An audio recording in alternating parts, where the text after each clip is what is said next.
Kula nembang Kulingan renggo ngalor wakul kayu ya ramane. Enak tuh satu ya. napa to? Iya. Ketemu pada dewekan ya.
Itu yang modernisasi ya?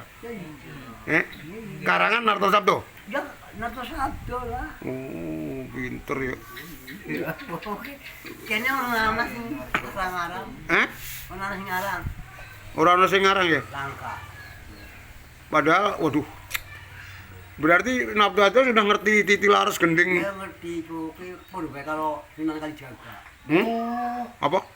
Padha kalau Sunan Kalijaga lah. Sunan Kalijaga. Iya. Apa? Masjid Demak itu Sunan Kalijaga. Kan Sunan Gemelan. Wayang. Ya, wayang kuwi. Kalau dikentongin ada teko. Islam Pas itu. ada wayang ada teko itu agama Islam. Sama. Yang